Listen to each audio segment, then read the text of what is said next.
Up to 15% of Iraq and Afghanistan veterans are said to have PTSD. Of course, war isn't the only trauma. Rape, life-threatening ordeals, and surviving disaster can also lead to the disorder. Joining me with a broad look into PTSD is former war correspondent, Marine veteran, and author of the book Evil Hours, a biography of post-traumatic stress disorders. David Morris, welcome to Evening Edition. Thank you for having me. Now, even though you served in the military, you didn't actually get PTSD until you were an embedded war correspondent. What happened? I was in a Humvee that was in southern Baghdad, and we backed up over an IED, over an improvised explosive device, which blew up the rear half of the Humvee and lit it on fire.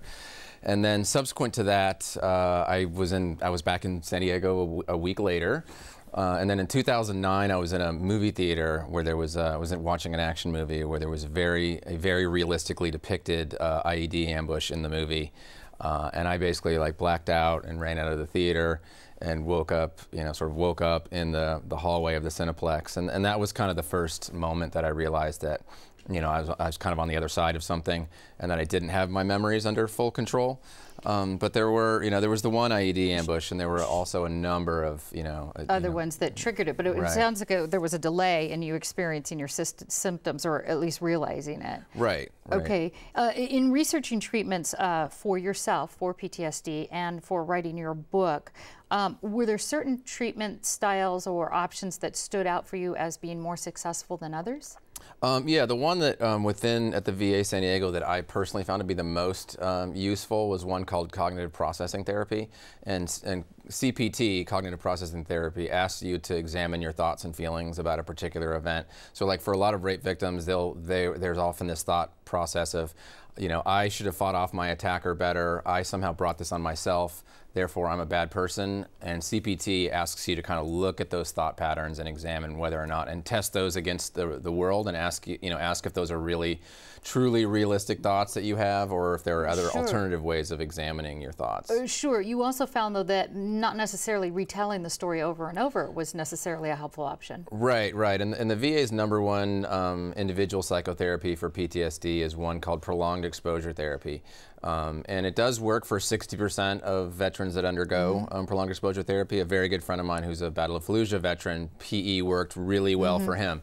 It did not work well for me, and 28% of the time there's a significant side effect profile with prolonged exposure. Okay, and so I was not warned about that, and the VA has never really come clean and admitted that there are significant side effects associated with prolonged exposure. With that type of treatment. Let's move on with your book here. You interviewed rape survivors for this book in relationship to PTSD. What did you learn?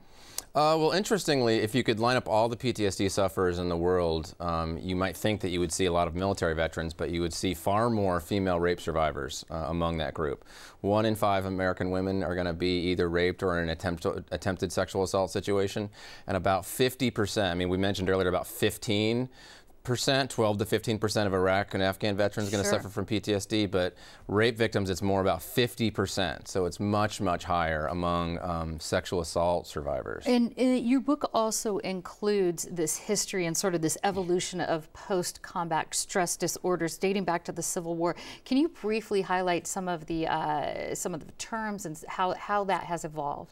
Well, interestingly, like compared to depression, is in, the Greeks dealt with it, they called it melancholia. There were really no names for what we call PTSD until roughly around the Civil War. People began, and during the Civil War they called it nostalgia, trotting heart, melancholia, soldier's heart, irritable heart. Shell shock? And shell shock is more associated with World War I and the British experience of World War I, and then World War II they called it combat fatigue, combat exhaustion.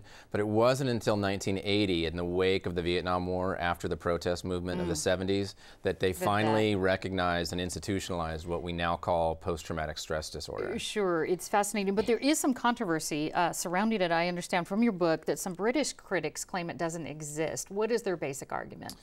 Their basic argument is that PTSD is a cultural thing, and that in some ways it's an American disease, and that by repeatedly telling veterans that they will suffer from PTSD, that it's the normal response to war is PTSD, that we've undermined people's natural response, which is one of resilience and not damage. And it's important to remember, most people that go to war don't come back with PTSD. It's the relative minority, 12 to 15%. Right. Well, there's so much more in your book. David Morris, thank you so much. And I want to let folks know that they can meet David Morris for his book discussion at Warwick's in La Jolla tonight at 7:30.